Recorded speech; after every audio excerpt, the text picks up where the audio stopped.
Hey guys, CalebBake01 back again with another random horror review. We had a little break from it. I started my top 10 series in the last video, which I had a lot of fun doing. It seems like you guys enjoyed it too, which was good. I don't get many views as is, but it seems like you guys enjoyed it, so I was going to revisit the series anyway, but maybe sooner than later, we'll see. And as I said in my last random horror review episode, I've got the content bug at the moment. I'm enjoying putting out content, but I'm back at work at the moment, and I can already tell that it's going to be harder to keep on top of it, especially with days like today. Today, to be honest, was a bit of a nightmare day. I had a very full plate. I'm tired, I'm a bit stressed, I'm sore, but as I said, I'm going to try and not drop the ball, keep on top of everything. It's not like anyone's really asking, but I'm going to try and put out maybe 2 videos a week. Nothing set in stone, no promises, guys, but it's what I'm going to try and do. There could be weeks where I don't put out anything. There could be weeks where I put out 5 or 6 videos. I highly doubt it, but we'll see. Even a lot of the YouTubers that I watch for my horror content at the moment aren't putting out too many videos. Even from my community, the 22 Shots page. Shout out to anyone who's watching from there, but that page at the moment is very quiet. Even the people that, as I said, I watch on YouTube from that page, they're not putting out a lot, which is fine, especially because of the time that we're in at the moment with COVID, and everyone's busy, and there are 100 things more important than this. So it's perfectly fine, I understand. But for me, for my videos, and for you guys who are watching them, I'm going to try and keep on top of it, and keep a routine, hopefully, and we'll see how good of that I do. But anyway, episode 4 for my random horror reviews. And for this episode, we have a black comedy from 2016 or 17. It says both dates on the back. Don't know why, but I'll fix it up in the title of this video. We have Mum and Dad. So basically, the plot for this movie, we'll get into it, is parents, they have that parental instinct to nurture, protect for their kids. It's just parental instinct. For an unexplained reason, something switches in the parents' heads, and now just from the sight of their kids or thinking about their kids, they just get enraged and they want them dead. So we follow this family, Mum played by Summer Blair, Dad played by Nicolas Cage. They're 2 kids, and it's the 2 kids trying to survive their parents' attacks to kill them. So this isn't a plot that we haven't seen before. There's plenty of horror movies with killer parents, evil parents, but it fits well in this case with a black comedy, because that's what it is. Even though the humour doesn't always land, it suits well for a story like this.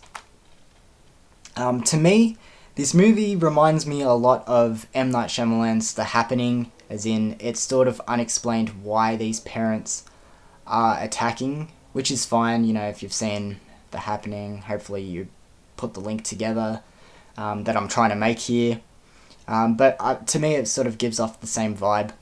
What I like about this, even though it's unexplained why the parents are attacking, you see these parents and why they're already enraged, and then just this switch in their head just ticks them off. You got the mum who, she feels like she's not getting much respect from her daughter mainly, and they're not bonding as much, and you got the dad who is missing his youth, and he just feels like he's not the same person anymore. And then just with this unexplained force of nature switch in their head, now they want to attack. I thought that was kind of fun. Nicolas Cage. This is why he has so many fans, and he's such a cult actor, because of roles like this. He's gonna nail it. There's just scenes where he just switches and he does those crazy outbursts that Nicolas Cage is known for. He's perfect for this role.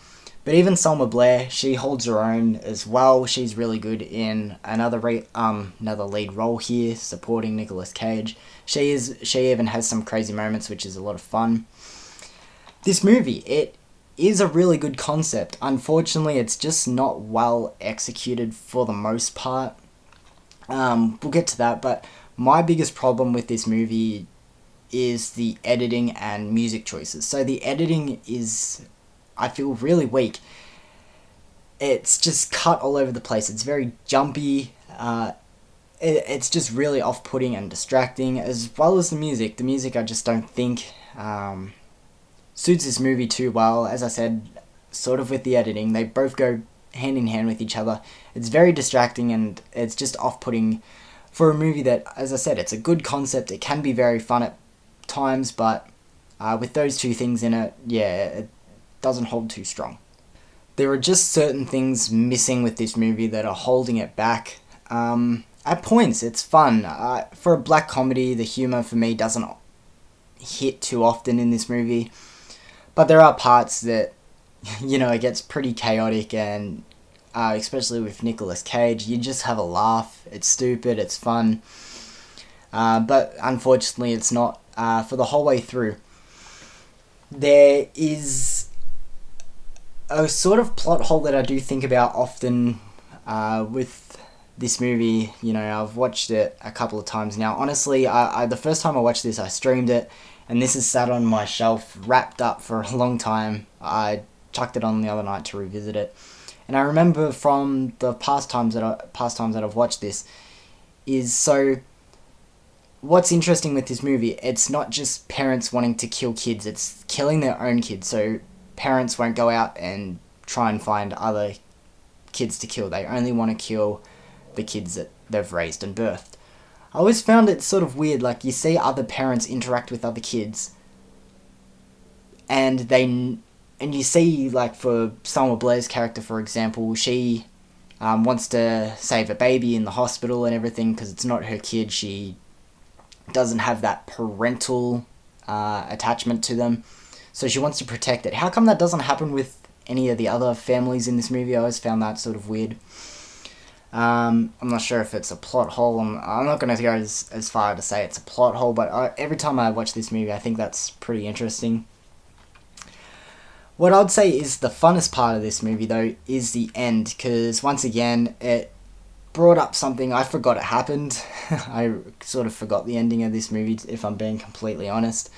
And watching it again last night, I'm happy that it came up because it was something that I was thinking about. Grandparents. So does that mean that they want to kill, like, the mum and dad? And that is the ending of this movie, as in it's a fight of 3 generations of the family, and I found that really fun. I enjoyed that ending.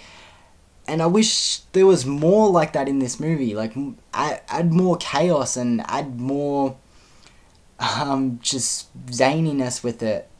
Because there are some slow parts through this movie, and yeah, and mix that with everything that I said before, the music, the editing, and this movie can come across as a missed opportunity, if I'm being completely honest.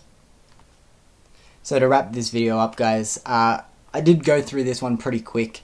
Honestly, I'm not the biggest fan of this movie, if I'm being completely honest. I did watch this movie last night, and as I said, after a full day of work, I'm tired, and it's not really a movie that I want to do too deep of a dive into at the moment, but I did want to do a review of it, so yeah.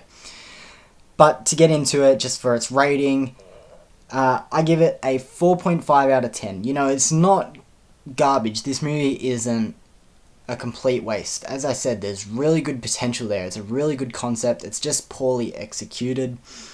So if it sounds like something, if you're a Nicolas Cage fan, or it sounds like something you might chuck on in the background and you might get a kick out of, it's got the potential for that. But honestly, as I said, I'm not the biggest fan of this movie, but it does have its moments. So a 4.5, I think that's a good enough rating for it. If I'm being completely honest, I feel like the 0.5 is a little bit generous. I was thinking of giving it a 4, but as I spoke about it in this review, 4.5 I think is fair. Mum and Dad from 2016. So as I said, sorry for the quicker review today. As I said, I'm just tired at the moment. I've only just gotten home from work, but I'm going to try and keep putting out content for you guys. So hopefully you enjoyed this video. I think I'll have another random horror review coming up in my next one as well. thank you guys for watching. I'm appreciating everyone who's commenting, liking, subscribing. It really is helping me a lot. But I'll see you guys in the next video. Thanks for watching, guys.